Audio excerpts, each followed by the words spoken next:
நாம் மூவொரு இறைவனின் தன்மையை அறியாவிட்டால்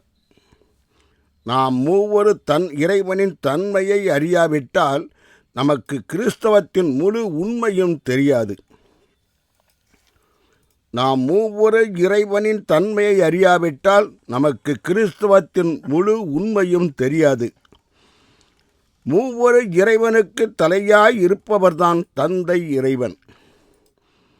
மூவொரு இறைவனுக்கு தலையாய் இருப்பவர்தான் தந்தை இறைவன்.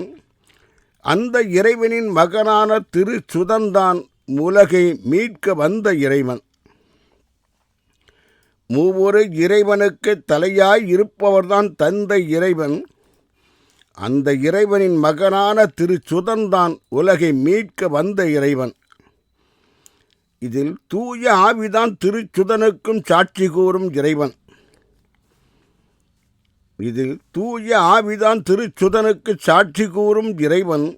இவர்தான் இன்று உலகில் நடக்கும் இறை ஆட்சிக்கும் மறைமுகமாக மாற்றி அளிக்கும் இறைவன். இதில் தந்தை இறைவன் தான் கட்டளை கொடுக்கிறார். அவரின் கட்டளையை அவரின் மகனான திருச்சுதன் தான் சட்டென முடிக்கிறார். இதில் தந்தை இறைவன்தான் கட்டளை கொடுக்கிறார். அவரின் கட்டளை அவரின் மகனான திருச்சுதன்தான் சட்டென முடிக்கிறார். இதில் திருச்சுதன்தான் மனித அவதாரம் எடுத்தவர். அவர்தான் உலகை மீட்க தன் உயிரையும் கொடுத்தவர். இந்த உலகில் நடக்கும் இறையாட்சிக்கும் தூய ஆவிதான்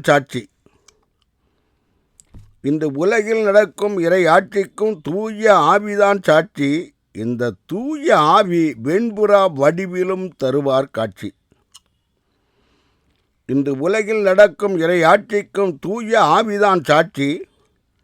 இந்த தூய ஆவி வெண்புறா வடிவிலும் தருவார் காட்சி.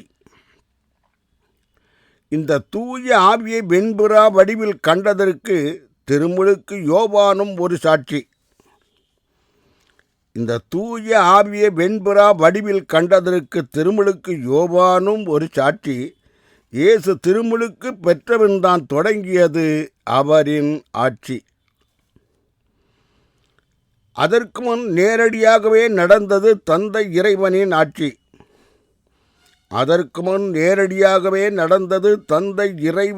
ஆட்சி. திருச்சுதன் தான் உலகை மீட்டதால் அவரிடம் வந்தது இறை ஆட்சி. அதற்கு முன் நேரடியாகவே நடந்தது தந்தை இறைவனின் ஆட்சி. திருச்சுதன் உலகை மீட்டதால் இன்று அவரிடம் வந்தது இறைவனின் ஆட்சி. மூவொரு இறைவனுக்கும் தந்தை இறைவன்தான் தலை.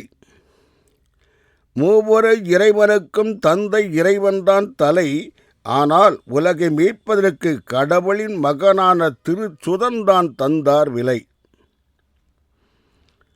மூவொரு இறைவனுக்கும் தந்தை இறைவன்தான் தலை.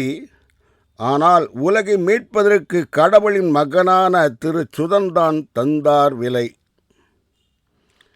திருச்சுதனையும் தந்தை இறைவன்தான் இயக்குகிறார்.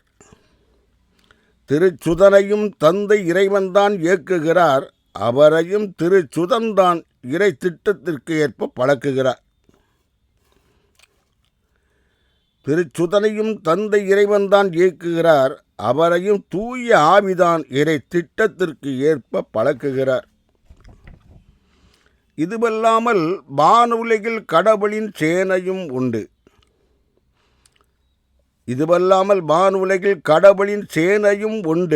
வானுலகில் இசைப்பாட தேவ தூதர்கள் கையில் வீணையும் உண்டு.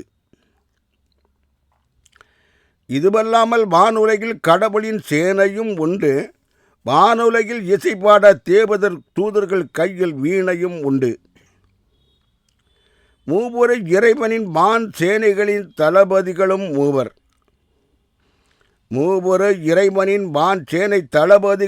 மூவர். அதில் மிக்கேல் அதி தூதரும் ஒருவர். உலகில் சமாதானத்தை உருவாக்குவதே மிக்கேல் அதி தூதரின் பணி. உலகில் சமாதானத்தை உருவாக்குவதே மிக்கேல் அதி தூதரின் பணி. கபிரியேல் அதி தூதருக்கோ கடவுளின் செய்தியை மக்களுக்கு கொண்டு சேர்க்கும் பணி. உலகில் சமாதானத்தை உருவாக்குவதே மிக்கேல் அதி தூதரின் பணி. கபிரியேல் தூதருக்கோ கடவுளின் செய்தியை மக்களுக்கு கொண்டு சேர்க்கும் பணி. ரபேல் அதி தூதருக்கோ இறைவாக்கினர்களுக்கு தொண்டு செய்யும் பணி. ரபேல் அதி தூதருக்கோ இறைவாக்கினர்களுக்கு தொண்டு செய்யும் பணி. இறைவனின் ஏவலரான நம் காவல் தூதருக்கோ நமக்கு காவல் காக்கும் பணி. ரபேல் அதி தூதருக்கோ இறைவாக்கினருக்கு தொண்டு செய்யும் பணி. இறைவனின் ஏவலரான நம் காவல் தூதருக்கோ நமக்கு காவல் காக்கும் பணி. இத்தூதர்கள் அரூபியாய் இருந்தாலும் நமக்கு காட்சி தரும்போது தன் ரூபத்தோடு தான் வருவார். இத்தூதர்கள் அரூபியாய் இருந்தாலும் நமக்கு காட்சி தரும்போது தன் ரூபத்தோடு தான் வருவார். இவர் நாம் நோதரவு படும்போது நமக்கு ஆதரவு தருவார். இதுவல்லாமல் வானுலகில் பல்லாயிரம் படைகளும் உண்டு. இதுவல்லாமல் வானுலகில் கடவுளின் பல்லாயிரம் படைகளும் உண்டு. வானுலகில் நாம் இன்னும் வெல்லாத வான் கொடைகளும் உண்டு. இதுவல்லாமல் வானுலகில் கடவுளின் பல்லாயிரம் படைகளும் உண்டு. வானுலகில் நாம் இன்னும் வெல்லாத வான் கொடைகளும் உண்டு.